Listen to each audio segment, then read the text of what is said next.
Hi everyone, my name is Ambika Opal. I'm the Manager of Global Programs at the Waterloo Institute for Sustainable Energy, also known as WISE. WISE is a research institute at the University of Waterloo that has a large focus on how to use energy as a catalyst for global change.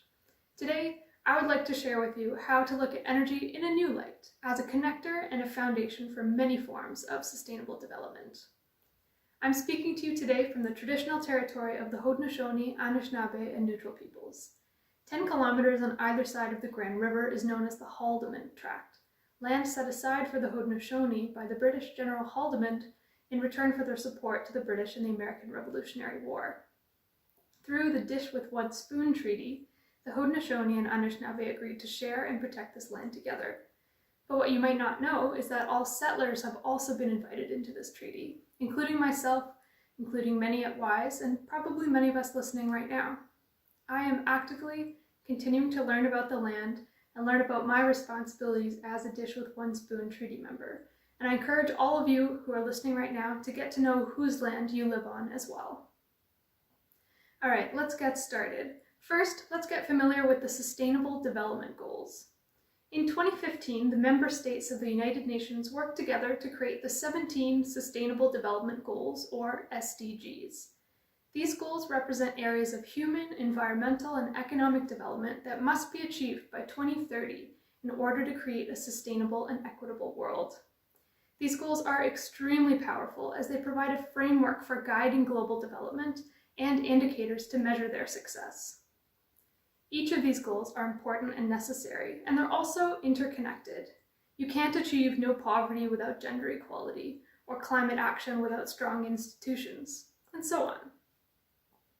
Today, I'm going to do a deep dive on an often overlooked SDG, access to energy. Access to energy includes two things. The first is affordable and reliable electricity, and second is safe cooking methods. About 2.5 billion people, a third of the world's population, doesn't have access to reliable energy. About 840 million of these people have no access to electricity at all. The percentage of access to energy is the lowest in sub-Saharan Africa and South to Southeast Asia.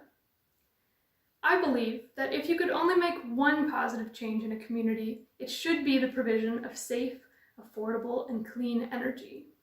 Providing access to energy can be used as a catalyst and a foundation for other spheres of development, including health, education, clean water, gender equality, and more. So if I were to reorganize the SDGs with energy at the center, I think it would look something like this. Starting with no poverty, all the way out to climate action, energy access has impacts on almost all of the Sustainable Development Goals.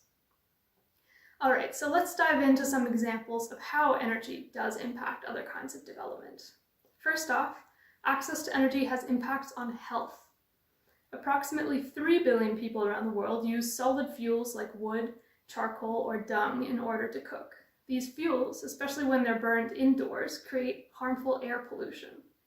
In fact, the World Health Organization estimates that indoor air pollution from using solid fuels for cooking is a larger killer than malaria, AIDS, and tuberculosis combined, almost 4 million people per year. Access to clean cook stoves or access to cleaner fuels such as liquid petroleum gas or electricity can have a large impact on reducing mortality and diseases due to indoor air pollution. Here's a picture of Basantgarh, India, a small village of about 60 families in the state of Punjab. Part of my family is from here, and I got to visit it a few years ago. In Basantgarh, the main source of fuel for cooking and for heating is cow patties. So cow dung is taken, mixed with straw, formed into patties, and dried in the sun. These patties are burned inside the home to provide heat for cooking, but also provide heat for in the wintertime and at night when it gets cold. A lot of smoke and hazardous gases are created when these patties are burned, especially if the straw used has pesticides or other chemicals in it. These gases contribute to diseases like pneumonia, ischemic heart disease, and lung cancer. Another health example. Access to lighting is really key for health clinics where many children are born and patients are treated under a cell phone light or kerosene lamp. Sometimes a clinic might have access to electricity, but that access is just not reliable. Maybe they're connected to the grid, but there's a blackout, or maybe they have a diesel generator, but the diesel generator breaks down. So second example of how energy connects to other forms of development. Energy can have a positive impact on education. In communities with low access to energy, it's really common to see students working outside under a street light or under a kerosene lamp. Access to electricity can provide lighting in the evenings or night that's helpful for studying, but it can also provide access to fans or air conditioning that makes studying and learning more bearable during the day. Third example, energy can be used for productive uses like pumping water. In this project in Phnom Kulen National Park in Cambodia, solar panels are used to power a process that pumps water from underground, filters it, and transports it about half a kilometer down the hill into tanks next to the local school and community health clinic. This system greatly reduces the time it takes for community members to access water, reduces cost as community members no longer have to purchase diesel, and improves the water quality. So just to share a quick story here, I visited Phnom Kulen almost exactly a year ago for a field visit to this project while I was working for the UN Development Program. In the house we were staying at over the weekend, for showering, water was pumped into a large stone basin. Now, the water was really murky because it was dry season, there hadn't been a lot of rain recently, and the generator-powered water pump had broken down. There's also no light in this area because it was outside. So, because of all this, my Cambodian colleagues were joking with me that as a Canadian, I would be too scared, I'd be too soft to use this Cambodian shower, and that I wouldn't use it for 3 days. But I decided I was going to prove them wrong.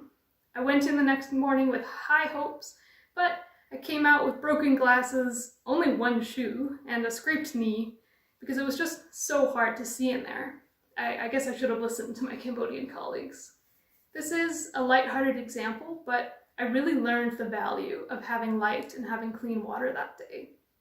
It sobers me to imagine if instead it had been the community's medical clinic that didn't have access to clean water or lighting, and they had to treat patients that way.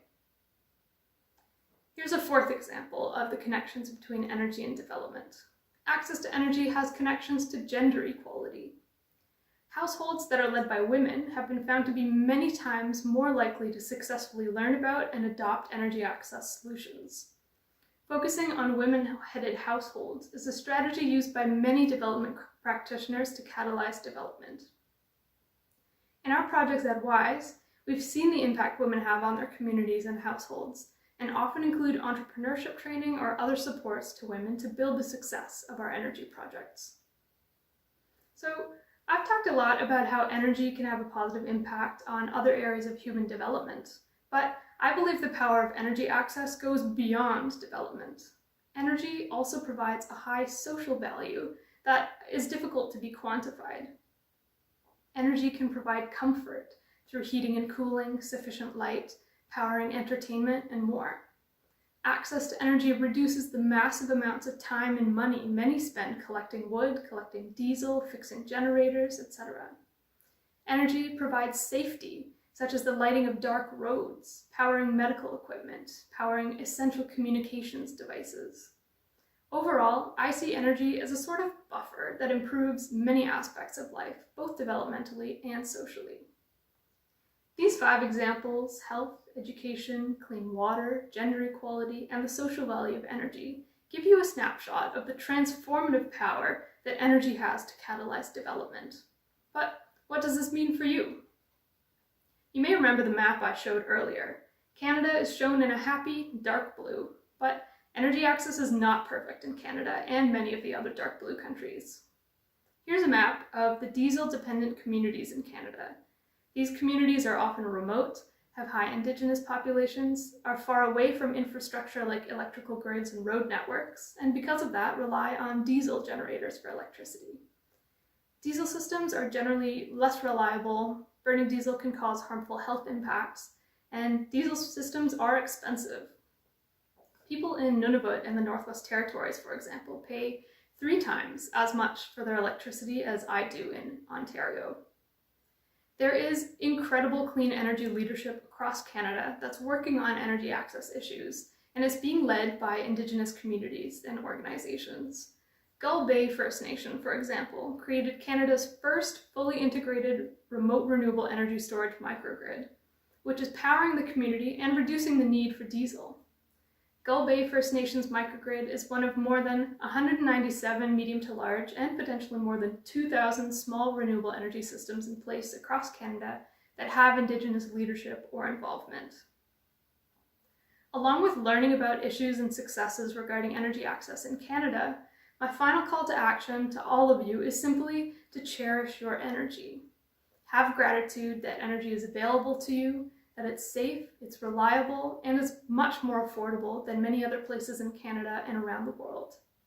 Be aware that your access to energy fuels more than you realize, so use it intentionally, conserve it where possible, and learn more about it when you can.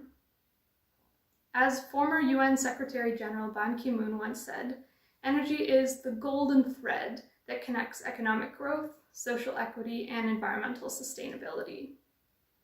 I hope this presentation has helped you to appreciate this golden thread and to look at energy in a new light. Thank you.